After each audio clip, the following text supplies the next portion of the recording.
The truth isn't always shown to us. Sometimes it whispers.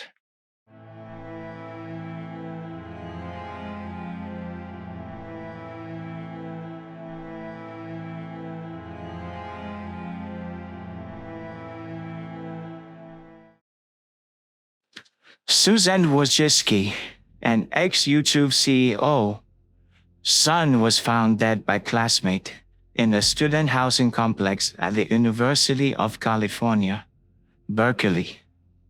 The famous/infamous CEO stepped down last year after 9 years with YouTube to focus on her family and other projects. Her son Marco Trooper 19 kept himself out of the limelight for the most of his life. According to the university, just like his mother, he was active on campus and a member of a fraternity. While the exact cause of death haven't been confirmed yet, the events of that day leaves little to the imagination of what may have happened to him.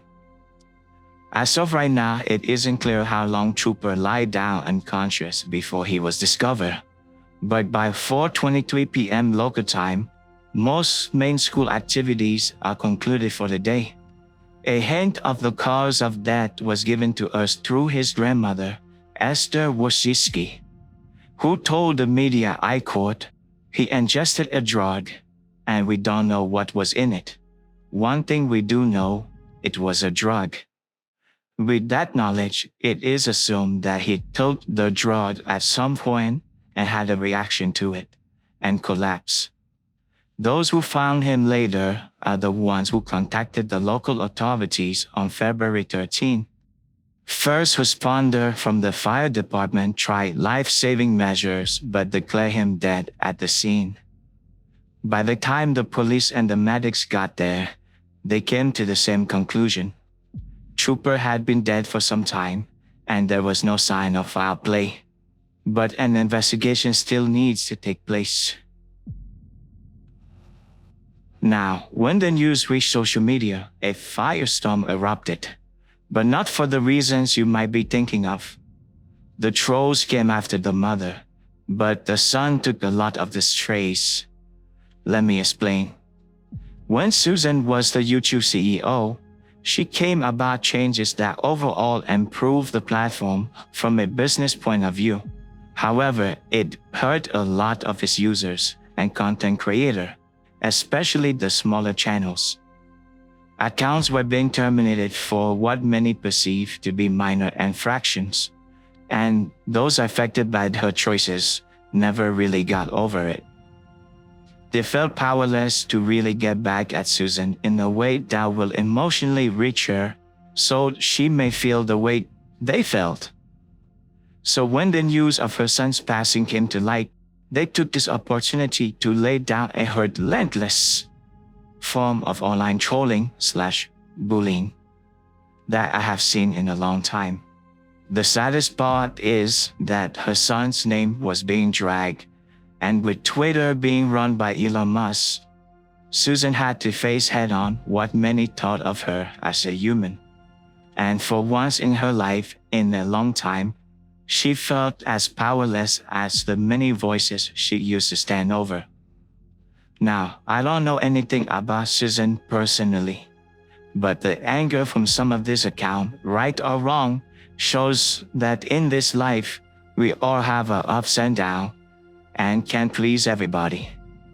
But you best believe each dog will get its day, and when that day comes, it might not be served the way that you would have wanted.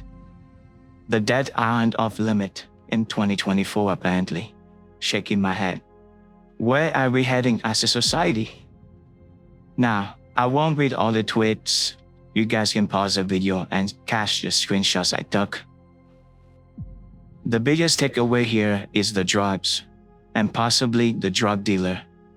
Depending on what the toxicology report finds as a cause and manner of death, if the supplier is on campus, he might get indicted into a murder charge in this case.